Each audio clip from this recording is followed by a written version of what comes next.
Hi, I'm Charlene. You may remember me in the past. I've talked to you about thinking and staying safe, and we've done it in person. Today we're going to talk about a way to keep yourself safe, but we're going to do it by video because everything's a little different this year, as we well know. What's the main difference is going to be today is that you're not going to have the chance to ask me questions in person. But if you have questions, after this is over, you can ask your teacher, and your teacher will let us know, and then we'll get you the answer, okay? And the only other thing is you may see me looking down at my note cards just to make sure I'm keeping on task and saying everything that needs to be said and giving you all the information that you need, okay? So let's get started. Today I'm going to talk about a way to think about things and keep yourself safe, and you're going to learn what to do if someone is causing a situation that you think is unsafe, okay? So let's start talking about rules. We have rules everywhere.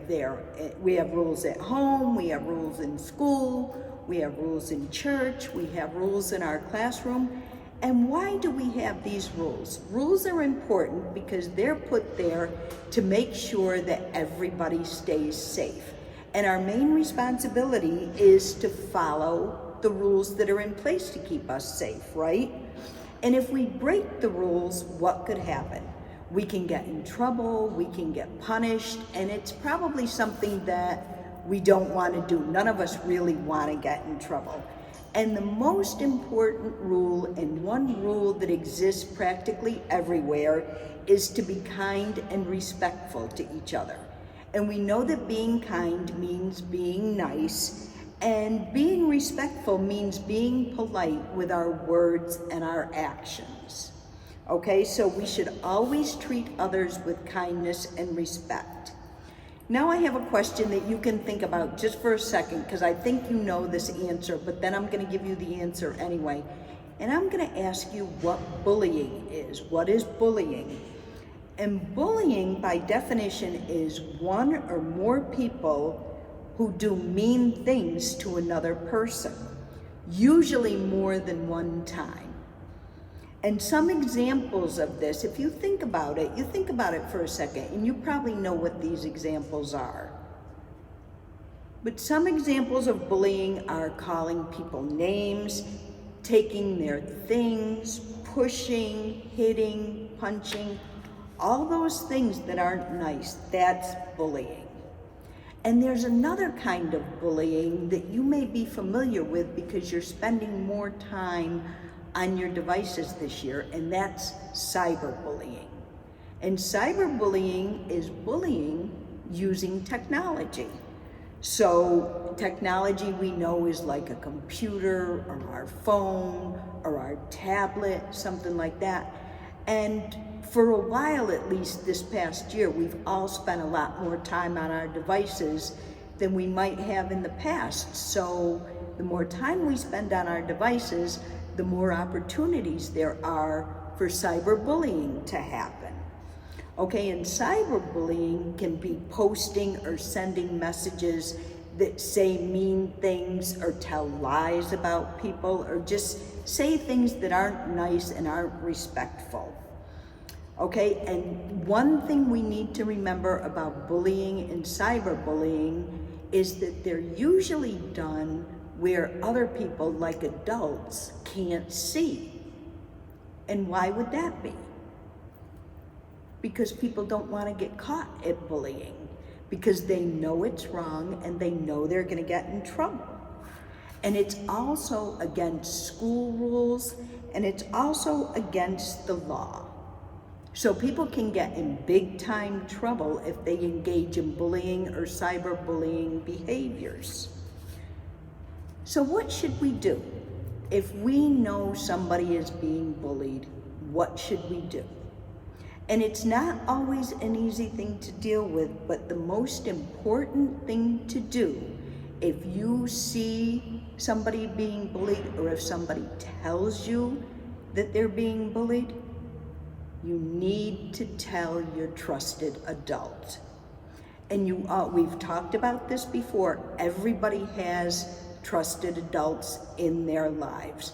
So let's just review who a trusted adult might be. It could be your mom or dad. It could be a teacher. It could be your faith formation teacher. It could be a guidance counselor or the principal in school. It could be an older brother or sister. Anybody that can help you. It's really important when bullying is going on to tell a trusted adult, because bullying is unsafe behavior and an adult needs to intervene and help stop it, okay?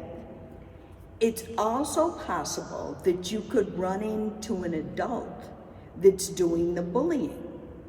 So then you find another trusted adult and you keep telling your adults what's going on until somebody listens to you and somebody starts dealing with it. Because adults have to follow rules too.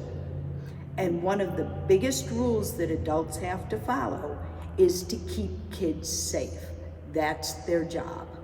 So when you tell them that this is going on, it's their job to step in and stop the bullying and keep people safe. Now, some people, some kids, some teenagers, whatever, might say, oh, that's tattling, that's snitching. Do you think that's tattling or snitching? It is not. It is not. It's doing what you need to do to help people stay safe. And they're gonna somebody that says it's snitching or it's tattling, they're saying that because they don't want the behavior to stop and they want you to feel like you're doing something wrong. You are not.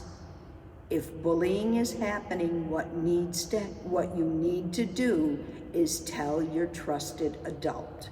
It is not tattling, it is not snitching, it is helping stop an inappropriate behavior so that everyone can stay safe. And it ends an unsafe situation. Now, how can we help somebody that's being bullied? Say a friend of yours tells you that they're being bullied. And the first thing you're gonna do is tell your trusted adult to help to get the behavior to stop. But what can you do to be a good friend to your friend? You can sit with them. You can tell them that you're sorry this is happening to them. You can tell them that it's not their fault, because it's not. It's anybody that gets bullied, it's never their fault. And you can go with them to talk to a trusted adult if they're afraid to do it on their own. You can go and you can help them. And sometimes we can all make mistakes and we can all say or do something that can be considered not nice, mean, maybe fall within the realm, it can be kind of bullying. We all make mistakes sometimes because none of us are perfect. So if we make a mistake and we say or do something that's not kind or not respectful, what can we do? We can immediately tell the person that we're sorry, and we can promise never to do it again, and then work hard to keep that promise. Okay? Because none of us are perfect, but we're all going to do our best to be kind and respectful always. And if we feel like we're about to say or do something mean or not respectful, there's a couple of things you can do to help that feeling go away and help that feeling pass. First, think about how you would feel if somebody said that to you. Okay? And another thing you can do is take deep breaths, because you might be angry. Take deep breaths and help yourself calm down. Okay? We should always do our best, but if we make a mistake, then we fix the mistake by saying we're sorry and promising not to do it again. Okay? That's the lesson for today. It's kind of quick because I don't have you to talk to and interact with, but this is information I think you've heard before and you probably know, but it never hurts to get a reminder to always be kind and always be respectful. And hopefully when next year comes around and it's time to do this again, hopefully we can do it in person. Okay, thank you for listening, and remember, always be nice and always be respectful. Have a good day.